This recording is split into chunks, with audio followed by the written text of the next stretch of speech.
Hardly anyone knew who Calvin Coolidge was when he became president. Even those who did know him did not think of him as a visionary or a gifted public speaker, and few would call him charismatic. But his unlikely accession to the presidency would lead to a surprisingly successful administration, one even few of his friends could have predicted. Welcome to the history of the 20th century.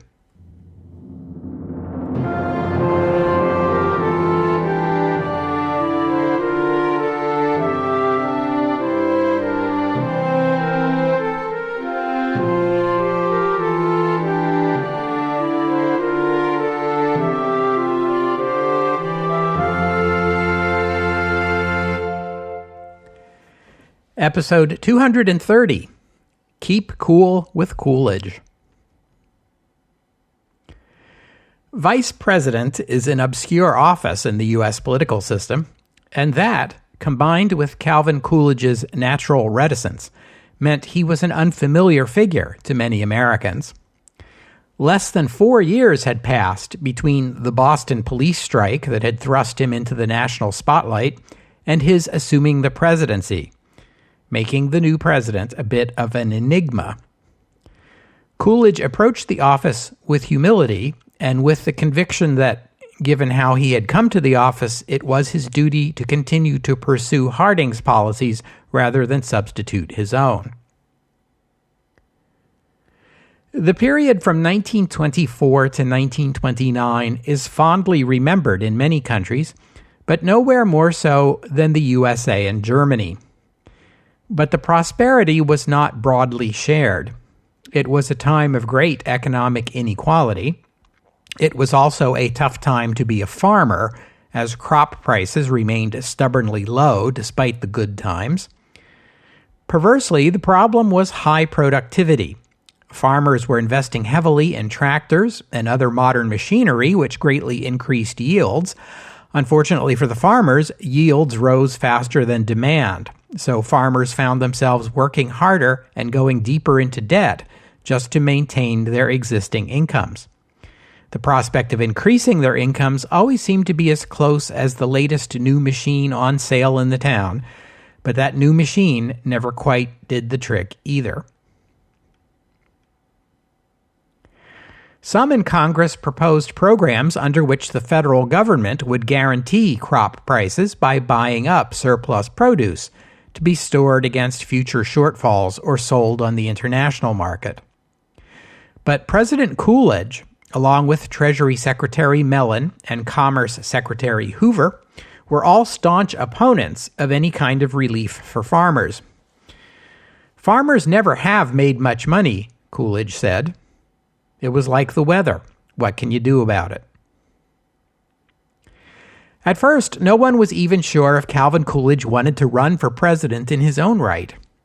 Remember that as of this moment in history, Coolidge is the sixth vice president to assume the office following the death of his predecessor, but only one of those 5 previous presidents was then elected to the office for a subsequent term.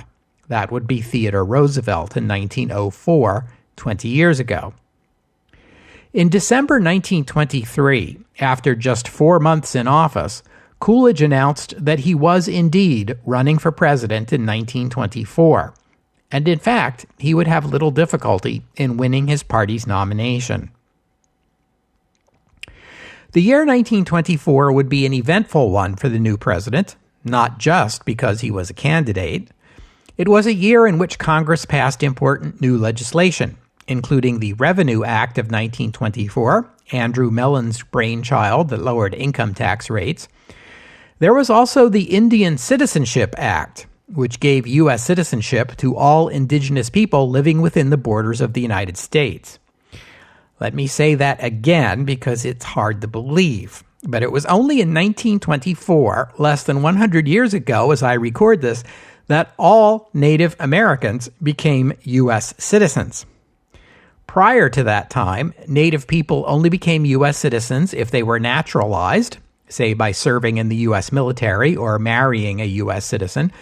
Most, but not all, indigenous Americans fell into this category at the time, But now, at last, everyone would be a citizen and would have the right to vote, although legal impediments to indigenous peoples voting would remain a force in some U.S. states into the 1950s. And while I'm on the subject of civil rights, I'll note that Calvin Coolidge was a typical Republican of this period in that he was formally in support of equal rights for African Americans and called for a federal anti-lynching law. On the other hand, he maintained segregation in federal employment. Coolidge did give the 1924 commencement address at historically black Howard University in Washington, D.C., during which he thanked African Americans for their contributions to the nation. Coolidge made similar remarks in other venues in which he praised the contributions of immigrants to America, and that brings us to the politically fraught issue of immigration. Issues around immigration to the U.S. have come up several times before on the podcast. From the early days of the American Republic, just about anyone could come to the U.S. and become a citizen, so long as they were white Europeans. Not only come to the U.S., but during the era of homesteading, newly arrived European immigrants could get free land from the United States government, subject only to the condition that they live on the site and farm it. After the Civil War, the ban on immigrants of African ancestry was removed. Asian immigration to the west coast of the U.S., especially from China, became a controversial topic and led to the Chinese Exclusion Act of 1882. Japanese immigration was limited under the so-called Gentleman's Agreement between the U.S. and Japan in 1907, episode 43. By the early 20th century, resistance was rising even against immigration from Europe.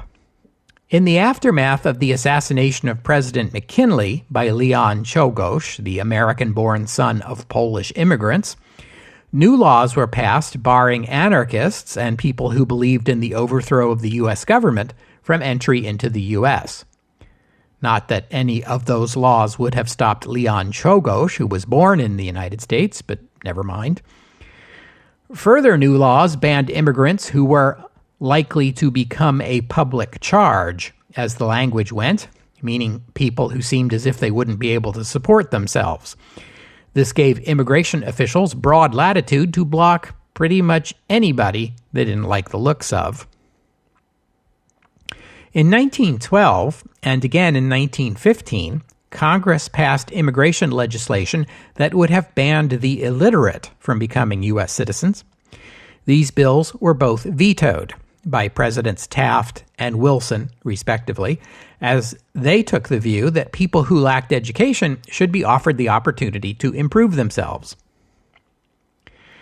In early 1917, shortly before the U.S. declared war on Germany, Congress passed a new immigration bill, this time over President Wilson's veto. This bill finally enacted the ban on immigrants unable to read that had been vetoed twice before, but it went far beyond that. It expanded the ban on immigration from China, in place since 1882, to cover all immigrants from anywhere in Asia or the Pacific Islands. The only exceptions were Japan, still covered by that gentleman's agreement, and the Philippines, which were a U.S. territory. It also expanded language barring immigrants with physical or mental disabilities. It did not specifically mention homosexuality, but since the prevailing view of the time was that homosexuality was a mental illness, the new law could be and was interpreted as barring the immigration of LGBT people. Let me underscore that this law was passed before the U.S. entered the Great War. Once the U.S. did enter the war, there was a backlash against Americans of Irish and German ancestry, many of whom had opposed U.S. involvement in the war. You recall Theodore Roosevelt's embarrassing 1915 speech in which he declared that, quote, "There is no such thing as a hyphenated American who is a good American." After the U.S. actually entered the war, this only got worse. Even Woodrow Wilson got into the act, declaring, "Any man who carries a hyphen about with him carries a dagger that he is ready to plunge into the vitals of this republic." And we saw in the podcast how almost as soon as the armistice was declared, fear and suspicion around Germans and possible German sabotage segued into fear and suspicion of Bolshevism. Just as quickly, worries about Irish and German Americans putting their ethnic identities ahead of their loyalties to America segued into worries about Americans of Italian, Jewish, and Eastern European ancestry. In recent decades, immigrants from Italy and Eastern Europe had far outnumbered the more familiar immigrants from the British Isles, Germany, and Scandinavia, who were more characteristic of 19th century immigration. It was from these immigrant communities that came the socialists and the anarchists and the Bolsheviks. They were also accused of bringing crime. Their Catholic and Orthodox religious backgrounds made Protestant Americans uncomfortable. You heard many arguments that people from these more hierarchical faith traditions did not understand or value democracy the way Protestants did. And they were accused of being too close-knit. Communities where people spoke the language of the old country as they worked together, studied together, worshipped together. They failed or refused to learn English or mingle with the larger American society or assimilate its values. Of course, this is an old story. Benjamin Franklin complained about German immigrants before the Revolution, and you still hear this complaint in our time, now leveled by the great-grandchildren of immigrants who once stood accused of the very same thing. And if you don't mind my inserting a personal observation here, my own maternal grandmother was an ethnic Polish immigrant to the United States. She arrived during the Theodore Roosevelt administration and lived in this country for more than 50 years until her death, but never learned English or became a U.S. citizen. When she needed something from the larger English-speaking community, she made one of her kids deal with it.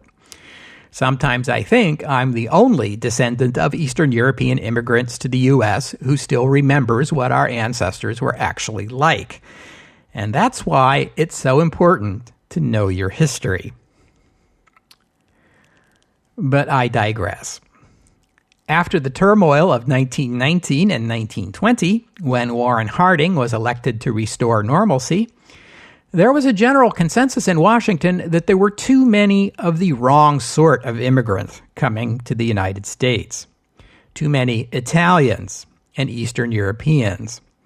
In 1921, just 2 months after the new Republican president and Congress were sworn in, Congress passed and Warren Harding signed the Emergency Quota Act to limit immigration from Europe. It was framed as emergency legislation meant to bridge the time it would take to develop a more considered immigration policy, but this 1921 bill marked a sharp departure from previous practice. For the first time, there would be quotas set on immigrants from particular countries. The act set the limit for each country at 3% of the number of U.S. residents from that country listed in the 1910 census. The new act reduced overall immigration to about 1/3 of what it had been in 1920, but the results differed sharply depending on the country of origin. The act had almost no impact on immigration from Britain or Germany, but drastically reduced the numbers from Italy and Eastern Europe. In 1924 came the new Comprehensive Immigration Act, which laid out even stricter quotas. The limit was reduced from 3% to 2% of the number of U.S. residents from each country, and instead of the 1910 census, the standard would be the 1890 census, which had been done before immigration from Southern and Eastern Europe really got going. The overall number of immigrants allowed into the U.S. per year would be reduced to 165,000, and later to 150,000. Again, the limits restricted Southern and Eastern European immigrants far more tightly than people from Northern and Western Europe. For example, the new law reduced immigration from the UK by about 60%, but it reduced immigration from Italy by 98%, down to just 4,000 people per year. Jewish people were not singled out for special quotas, but the act curtailed immigration from Russia and Poland, the two countries that had the largest Jewish populations. These quotas would not be relaxed even as persecution of Jews became increasingly common over the 1920s and 1930s. In fact, the 1924 Immigration Act would remain in force with only minor changes until 1965. And finally, the 1924 Immigration Act also shut the door on Japanese immigration. For many Americans, this was the most significant aspect of the bill. Some were calling it the Japanese Exclusion Act, by analogy to the 1882 Chinese Exclusion Act. Even President Coolidge had doubts about the wisdom of this provision, but despite those doubts, and despite his praise for the contributions of immigrants, he did sign the bill. Henceforth, Japan would be included in the general ban on immigrants from Asia, much to the displeasure of the Japanese government. We've seen in the podcast how Japan has repeatedly protested discriminatory treatment of Japanese immigrants in the U.S., and how this became one of the major sticking points in U.S.-Japanese relations. It was just 5 years ago that the Japanese Foreign Ministry was pushing for an anti-racist provision in the League of Nations Charter. Now, we are here. This 1924 act was the last straw for the Japanese. U.S. relations with Japan would not recover until after the two nations fought a war. Oops, spoiler alert. Besides the Immigration Act and the American Indian Citizenship Act and the income tax cuts, there was one more major piece of legislation passed in 1924, but this one over Calvin Coolidge's veto, the so-called bonus bill, previously also vetoed by Warren Harding, that would provide additional benefits to war veterans.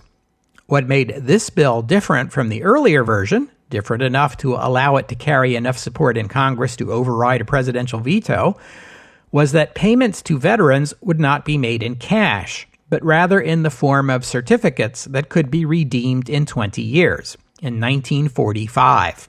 By the veteran or by the veteran's estate. Coolidge dismissed the proposal as a mockery of patriotism, bought and paid for. This flurry of legislative activity came at the same time Coolidge was running for president in his own right. Coolidge's conservative pro-business stance was disappointing to progressive Republicans like Senators Fighting Bob LaFollette of Wisconsin and Hiram Johnson of California. Johnson was moved to enter the race in an effort to wrest the nomination away from Coolidge, but he was unsuccessful. Johnson won only one primary election in the campaign, the one in South Dakota, losing to the incumbent everywhere else, including in his home state. Hiram Johnson, remember, was Theodore Roosevelt's vice presidential candidate in the 1912 election, the one in which Roosevelt ran on the third-party progressive ticket, episode 63. 12 years later, Johnson, now 57, was a less-than-ideal standard-bearer for the progressive movement. As conservative as Coolidge was, there were a few issues where Johnson stood to his right, such as the immigration bill. Johnson, as a Californian, enthusiastically supported excluding Asian people from the United States. Johnson also opposed the Harding-Coolidge proposal for the United States to join the World Court.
The Republican National Convention opened on June 10th in Cleveland, Ohio, and Calvin Coolidge was nominated for president overwhelmingly on the first ballot.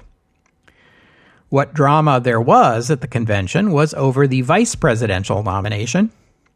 Coolidge refused to name a candidate, leaving the decision to the convention.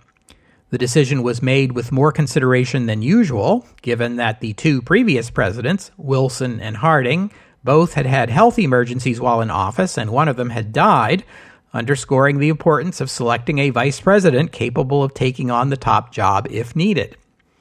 It took the convention just 3 ballots to settle on the 58-year-old Charles Dawes, a banker who was serving on the Allied Reparations Commission. Earlier in the year, Dawes had helped broker a compromise over one of the many spats between the Allies and Germany over reparations payments. Dawes had arranged some U.S. loans to help finance German industry and thus ease the way to a compromise. We will certainly dig into the Dawes plan in more detail in future episodes, but for now I'll just note that for his efforts in peacemaking in Europe, Dawes would be awarded the 1925 Nobel Peace Prize, and by then he would also be Vice President of the United States. The Democratic National Convention was held 2 weeks later in New York City. The Democratic Party's large gains in the 1922 midterm elections had buoyed their confidence in a 1924 comeback, but by June, when the convention opened, it was already clear the party was in deep trouble. The leading candidate for the nomination was the now 60-year-old William Gibbs McAdoo. He was Woodrow Wilson's Secretary of the Treasury and son-in-law. In the first role, he had ably handled the financial crisis in the U.S. caused by the outbreak of the Great War, episode 89. In his second role, as both political and literal heir to Woodrow Wilson, he could hope to parlay his father-in-law's stature within the party into a presidential nomination. But things went wrong for McAdoo from the start.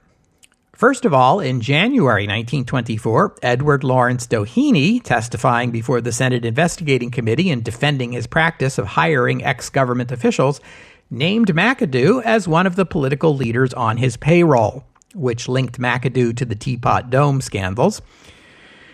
Doheny did this specifically to embarrass the Democrats, since Thomas Walsh, the committee chair, was a Democrat.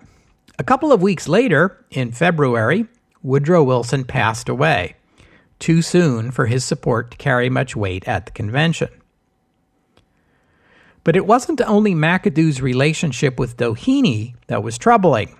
He hobnobbed with a lot of millionaires, some of whom were bankrolling his campaign, and also with the Hollywood aristocracy, people like Charles Chaplin, Douglas Fairbanks, and Mary Pickford. This was hardly what you wanted to see in a candidate meant to lead a progressive challenge against an administration that included the likes of Andrew Mellon. And it must be said, as Treasury Secretary, he had helped implement segregation in the Treasury Department, which was a major employer of African Americans. He was one of the few national figures of the time who had the enthusiastic support of the resurgent Ku Klux Klan. This had as much to do with McAdoo's support of prohibition as anything. The Klan was staunchly in favor of prohibition and was enforcing it with vigilante justice in places where it had a presence. McAdoo did not openly embrace the support of the Klan, but he was not willing to repudiate it either. Some Democratic Party leaders urged McAdoo to drop out of the race, among them Colonel Edward House, Josephus Daniels, William Jennings Bryan, and Thomas Walsh, the senator who was leading the investigation into Teapot Dome. McAdoo refused. Dissatisfaction became strong enough to attract the governor of New York into the race. That would be the 50-year-old Alfred E. Smith. Smith was a product of the New York City Democratic political machine. His name was put into nomination by fellow New York Democrat Franklin Roosevelt. Smith's mother was the child of Irish immigrants, his father was half Italian, and Smith himself was Catholic, making him emblematic of the urban ethnic wing of the Democratic Party. New York City and state were emerging as America's leading center of resistance to prohibition, which is a topic we will return to. And as governor, Smith acted to block New York state law enforcement from enforcing the laws against alcohol, which made him the national leader of the repeal movement. But this split was a problem for the Democratic Party. Georgia-born McAdoo was the perfect representative of the dry, conservative Southern wing of the party, while Smith was the perfect representative of the wet, urban, ethnic Northern wing of the party. And this division between progressive ethnic Northerners and traditionalist Southerners will be the major fault line in the Democratic Party for the rest of the 20th century. The Klan went berserk at the thought of a wet Catholic president, especially one from New York, or Jew York, as the Klan's literature liked to refer to the city. On the other hand, the idea that a candidate's Catholicism would disqualify them from the presidency was a deal-breaker for Northern Democrats at a time when Catholic voters were a major Democratic constituency in the North. If the situation I've just laid out doesn't already spell deadlock for you, allow me to remind you that at this time the Democratic Party required a 2/3 vote for a presidential nomination. The result was it took an unprecedented 103 ballots to pick a nominee. McAdoo polled just under 50% most of the way through, with Smith drawing about a third of the vote. Not a single delegate from a southern state voted for Smith in any ballot. At last, after days of exhausting balloting, the two front-runners agreed to withdraw, and the nomination went to the little-known John Davis of West Virginia, who had previously served as Solicitor General and later as U.S. Ambassador to the United Kingdom in the Wilson administration. Yeah, nobody at the convention knew who he was either, but by this time they were too tired to ask. The vice presidential nomination went to Charles Wayland Bryan, the governor of Nebraska and younger brother of William Jennings Bryan. The ugly infighting for the Democratic nomination left it worth very little by the time Davis got his hands on it. What remained of Democratic hopes was lost when Fighting Bob LaFollette, the firebrand Republican progressive senator from Wisconsin, opted for a third-party campaign, along with his running mate, Montana Senator Burton Wheeler. LaFollette and his progressive supporters were dissatisfied by the distinctly unprogressive candidates both major parties had put up. So by the end of June, it was already clear that Calvin Coolidge had the upper hand. Republicans came up with the catchy slogan, "Keep cool with Coolidge." There was even a song to go with it. Everything looked pretty sweet for the incumbent until just days after the Democratic convention was over, when tragedy struck. On June 30th, the president's two children, 17-year-old John and 16-year-old Calvin, played tennis on the White House tennis court. Calvin didn't bother to wear socks under his tennis shoes and developed blisters, which became infected, which in an age of no antibiotics could be life-threatening. And indeed, 7 days later, Calvin Coolidge Jr. died. The loss was a terrible blow to the president, and afterward his campaign was distinctly subdued. Of course, subdued is the default Coolidge style anyway, and when you're the front runner, it often pays to be aloof, to speak in generalities, and hardly acknowledge the existence of your opponents, let alone attack them. The booming economy did the rest, and all this led to one of the quietest election campaigns in American history. When the votes were counted, Davis carried only the 11 states of the former Confederacy, where the Democratic Party was deeply entrenched, plus Oklahoma. Neither Davis nor Bryan were even able to carry their home states of West Virginia and Nebraska, respectively. LaFollette's progressive campaign siphoned off enough northern liberal Democrats, especially in the Midwest and Plains states, to shut out Davis in those regions, although LaFollette came first only in his home state of Wisconsin. Coolidge carried the other 35 states, winning 54% of the popular vote and 382 electoral votes in a landslide that rivaled that of Warren Harding just 4 years ago. The Republicans picked up 3 seats in the Senate and 22 in the House of Representatives, padding their majorities in both houses of Congress.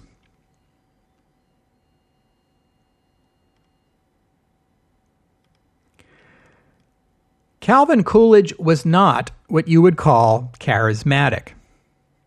You know, I am so old that I can remember a 1968 off-Broadway musical titled How to Steal an Election. The main characters of this show were 2 disillusioned young American political activists of the time who were visited by the ghost of Calvin Coolidge and taken on a tour of U.S. political history as Coolidge explains to them how it really works. The Coolidge character even got a solo number titled Charisma, in which he laments his own lack of it. You can listen to the song on Spotify. I will post a link at the website. In hindsight, Calvin Coolidge does not cut an impressive figure, but he was popular in his day, and I think the explanation is that he was seen as having delivered on Warren Harding's promise of a return to normalcy. The Coolidge administration is the last gasp of the old pre-war American presidency, where the government is small, foreign affairs are a minor concern, and the president is mostly a manager, the CEO of the executive branch, so to speak. Coolidge did not have big ideas or an enthusiastic following, but that was the whole point. He was a reliable person the American people hired to do a job. He did it competently, without being annoying or embarrassing, and in 1924, that was all anybody wanted from a U.S. president. The day will come when this will no longer be enough, when presidents will have to be larger than life in order to be effective, when Roosevelts and Wilsons will become the norm, not the exception. The people of 1924 don't realize it, but that day will arrive sooner than they expect. We'll have to stop there for today. I thank you for listening, and I would especially like to thank Eric and Joshua and Dylan for their kind donations. And thank you to Philip for becoming a patron of the podcast. Donors and patrons like Dylan, Eric, Joshua, and Philip help cover the cost of making this show, which in turn keeps the podcast available free for everyone. So my thanks to them and to all of you who have pitched in and helped out. If you'd like to become a patron or make a donation, just visit the website historyofthe20thcentury.com and click on the PayPal or Patreon buttons. The podcast website also contains notes about the music used on the podcast. Occasionally it's my own work or licensed, but many times the music you hear here is free and downloadable. If you hear a piece of music on the podcast and you would like to know more about it, including what it is, who wrote it, the performers, and a link to where you can download it, that would be the place to go. While you're there, you can leave a comment and let me know what you thought about today's show. And speaking of prohibition, I've been punting this topic for a while now, but I think it's time to bring it into our narrative. You see, the Anti-Saloon League, which was the most important temperance organization, pursued a very shrewd, nonpartisan political strategy. They didn't distinguish between Democrats and Republicans. They aimed to produce a pro-temperance majority in both of the major American political parties. They were the first example of what we might today call a single-issue advocacy group. And they were very successful. Prohibition was enacted with a broad bipartisan majority, but with little national debate. And that's one of the reasons it hasn't come up much in the podcast so far. But after Prohibition was enacted, its arrival came as a shock to many people, and it was only later that an anti-prohibition movement began to come together. By 1924, as we saw today, the wet side of the debate was poised to wrest the support of one of America's major parties, the Democrats, away from the prohibitionists. And over the next 8 years, Prohibition, for the first time, will become a partisan political issue.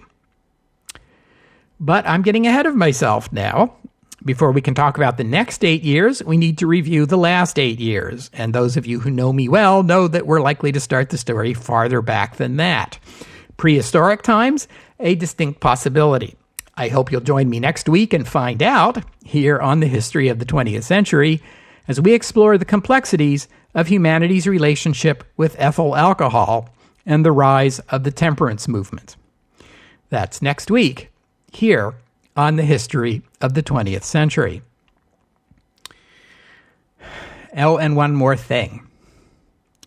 As I mentioned in today's episode, Woodrow Wilson passed away in February 1924 at the age of 67. He never did fully recover his health after his stroke in 1919. After leaving office, Wilson remained in Washington. In 1923, he attended Warren Harding's funeral, an outcome that would have been hard to predict in 1920.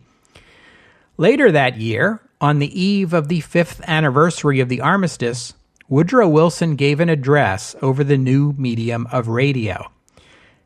And thanks to the even newer medium of network radio, his address was carried to multiple cities in the United States. It was as if the nation had forgotten about him and suddenly remembered again.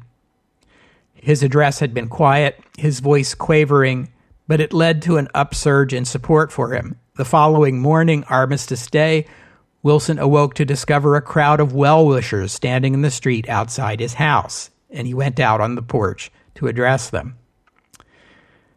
After his passing, the lifelong Presbyterian was interred in the Washington National Cathedral of the Episcopal Church. Another surprising development, Woodrow Wilson is, as of the date I release this podcast, the only former president to be buried in the U.S. capital city. What are we to make of Woodrow Wilson?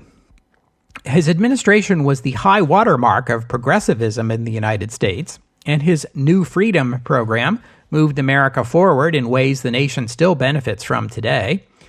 The Federal Reserve Act finally gave the U.S. a modern banking system and a tool to break the vicious circle of booms and panics that had impeded America's economic development. He was the best friend the labor movement ever had in the White House up to that point. He replaced tariffs with a graduated income tax, which provided tax relief to the Americans who needed it the most. He rightly opposed both prohibition and the rising anti-immigrant tide in American politics. Remember that Wilson had been elected on the strength of his domestic policy positions. He had no background in foreign policy and took office fervently hoping he would face no major foreign policy challenges. And then he went on to face the U.S.'s biggest single foreign policy challenge since the War of 1812. Wilson wisely resisted the temptation to get involved in the fighting, which Theodore Roosevelt would certainly have done had he been elected in 1912.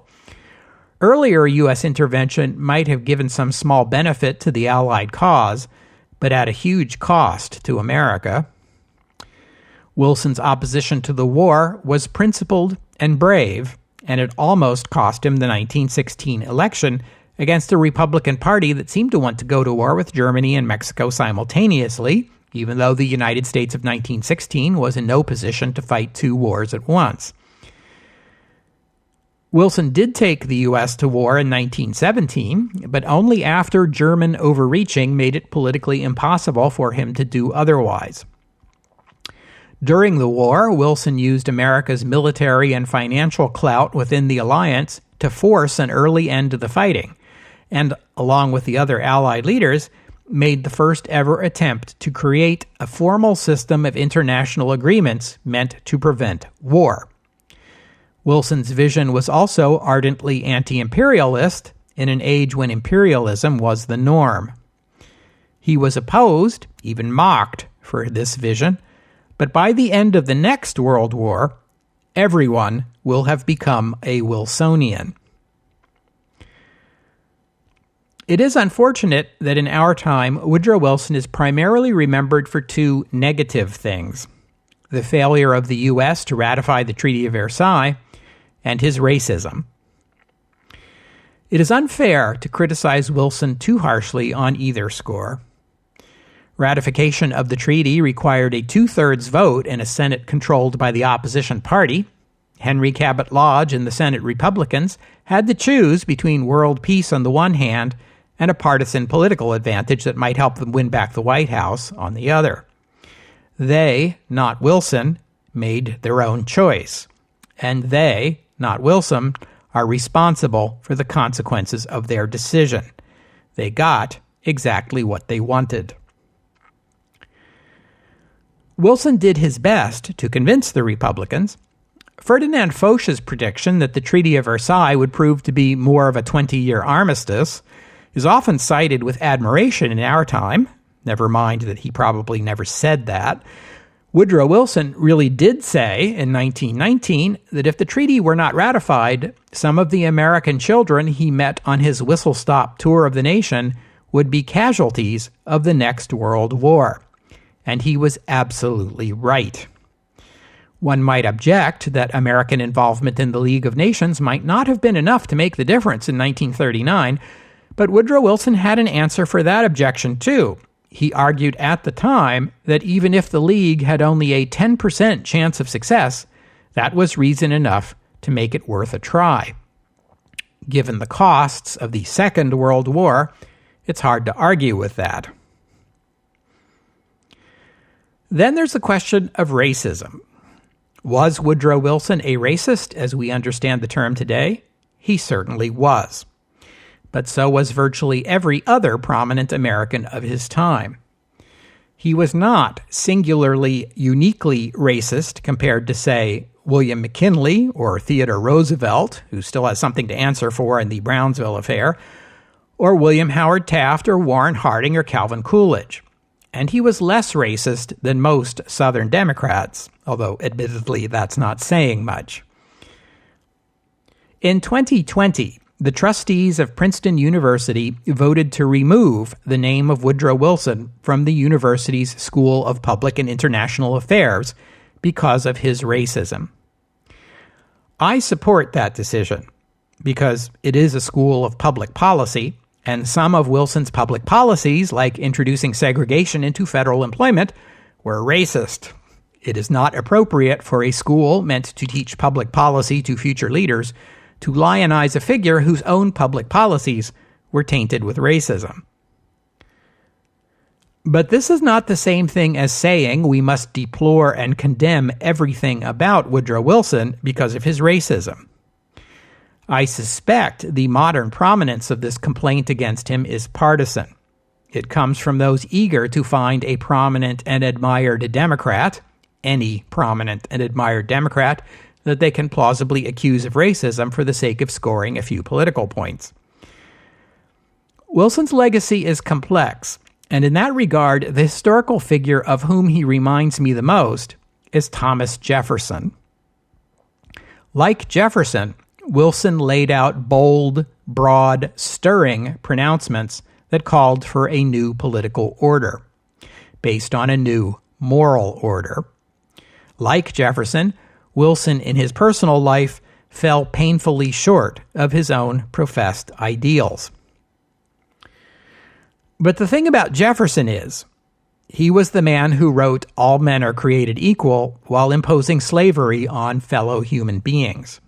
That's horrifying. That's hypocritical.